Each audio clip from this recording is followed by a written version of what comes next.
What's going on, Bum Nation? Welcome back to the channel.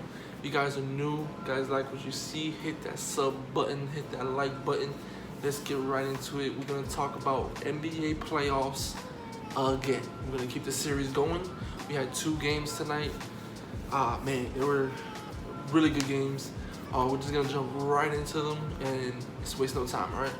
So first game, we have Miami Heat versus the Milwaukee Bucks.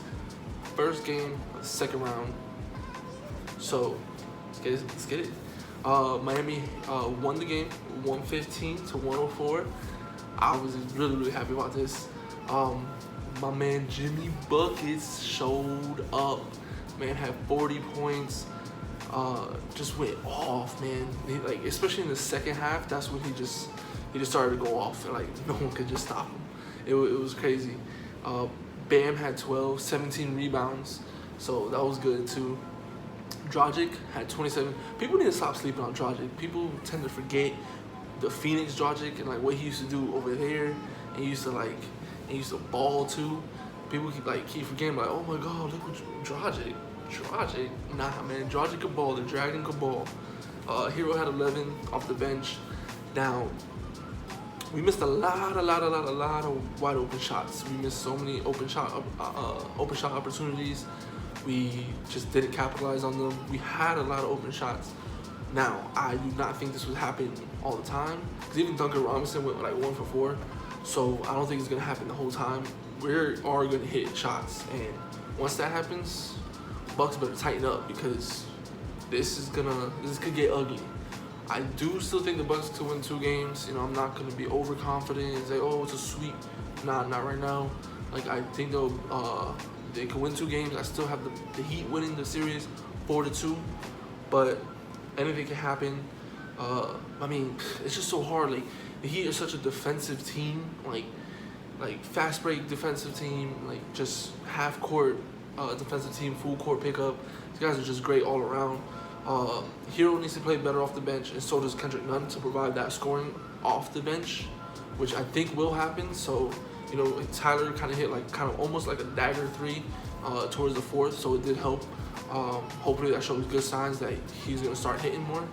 So Jimmy just playing out his mind. Bam needs to just keep playing the way he's playing. Everybody's playing really good, especially on the defensive side. I was kind of worried about like how Dragic would like hold out maybe against Bledsoe, but Bledsoe is hurt, so that is the big loss for Milwaukee.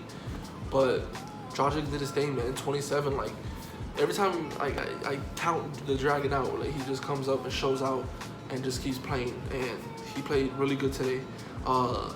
On the other side, Giannis had 18, 10, and 9, almost a triple-dub.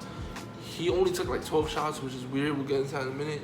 Lopez had 24, and Middleton had 28. Middleton finally showed up and like had a decent game, which is a good sign for the Bucks. But at the same time, their bench, I don't think they got anybody on their bench got like double digits. So that's the thing with the Bucks. They have no bench, no scoring. They literally rely on Giannis in the starting lineup. So like Middleton, I mean, Lopez had 24, but he's such a streaky shooter. I don't expect him to do this all the time, but we'll just have to wait and see. Right now, we do lead the series 1-0. We just have to keep this going. Keep attacking Giannis, get him in foul trouble, and build that wall. Build that wall, because look what happened to him. He only took 12 shots. He turned the ball over.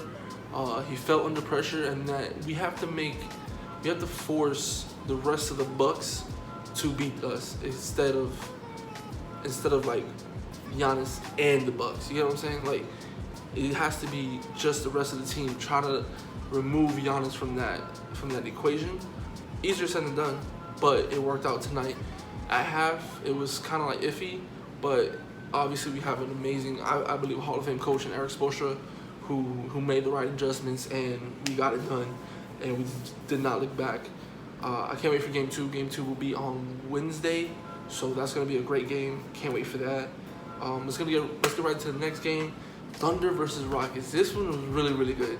Rockets were killing the Thunder to start off with. I was like, damn, it's a wrap. But towards the end, Rockets. This is how the Rockets started, and then they just went. I don't understand why they didn't give Harden the ball at the end. Like, why not give it to him? He was hitting a few shots. He's been cooking the whole game.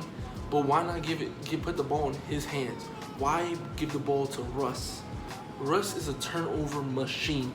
A man has 7 turnovers. Yeah, he has 17 points, whatever. But like just a few plays before that, he airballed a mid-range shot that no one even like. There was no block. Like yeah, it was good, okay defense by Schroeder, but still he airballed the mid-range like a jumper from the foul line. Like, bro, what are you doing? But that's Russ. Like that's the thing. It happened in OKC. What made you think it wasn't gonna happen in Houston? Yeah, like I said, Russ is great to watch. Like I love watching him because of his motor, and anything can happen. Like any fantastic play can happen. But the man will literally shoot you out of a game, no matter what. His confidence is through the roof. Where he's like you know how that saying is, shooters shoot, shooters keep shooting. Russ is not a shooter, but I think he is, and he keeps shooting, and then it kills the team. Happened in OKC when Durant was there. That's why Durant, I'm pretty sure he left. And then when Durant left, and George came, we saw it again in the Portland series last year. And now it's happening again in this series against his old team. It makes no sense. The ball should not be in his hands, especially when you have James Harden, who's the MVP. Granted, Russ is the MVP as well. But, Harden had 32, 8, and 7. Like, Russ had 17 with 7 turnovers. Why is the ball not in his hand? Covington had 18. Tucker had 9, 11 rebounds. You really expect him to score. He's mostly there for defense and like kind of your big man. He got the 11 rebounds, which is good for him. Gordon didn't shoot that great. I don't know what's going on with Austin Rivers. They're not playing him that much, but they're playing house even more. And then obviously Green for Tucker to keep kind of some height. But I don't know. Just they need to figure it out, or just not play Russ. I know it's kind of like, oh, it's not. Let's see if he has a bounce back game in Game 7 on Wednesday, because the series is tied, man. OKC came back. Paul had 28. Shai only had 10. I'm hoping he has a better game. Dennis Schroeder, he only had 12. He struggled, but he made big plays throughout the game, especially towards the second half. In that fourth quarter, he was taking it to the right, being aggressive. Danilo had 25. Really, that third quarter run was because of Gallinari. Like, dead serious. He hit, I think, 2 threes, hit a midi in James Harden's face. Like, he brought back that team. And then, obviously, they went down again. Paul brought him back. And he hit 2 big threes. Oh, my God. That 3 over Covington was insane. The step back right there on the wing, on the right wing. And then he turned around and was like, yeah, I know you've seen that. So, series is tied 3-3. We have another Game 7 along with the one that's gonna happen tomorrow. It's gonna be good.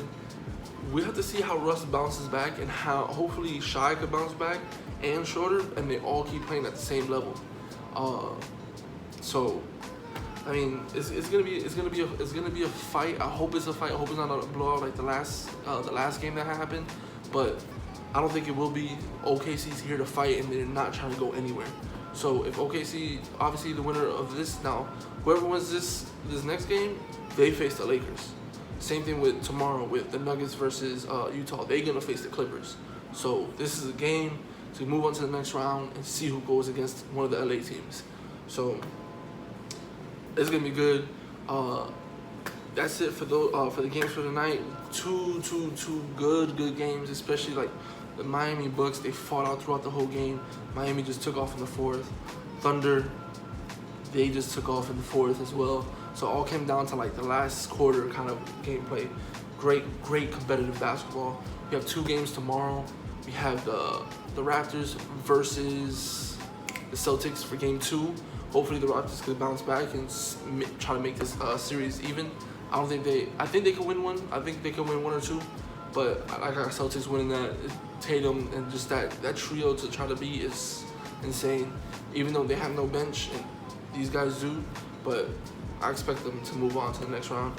And then we have Game 7, Denver Nuggets at 8:30 versus Utah Jazz. Game 7, Jamal Murray, all that stuff. I think still that Denver should plug in Bobo, but hey, for Paul Millsap, because he's not playing that great, and Murray needs help. But we'll see how tomorrow plays out. This game is just going back and forth, barely any defense, pick and roll mania.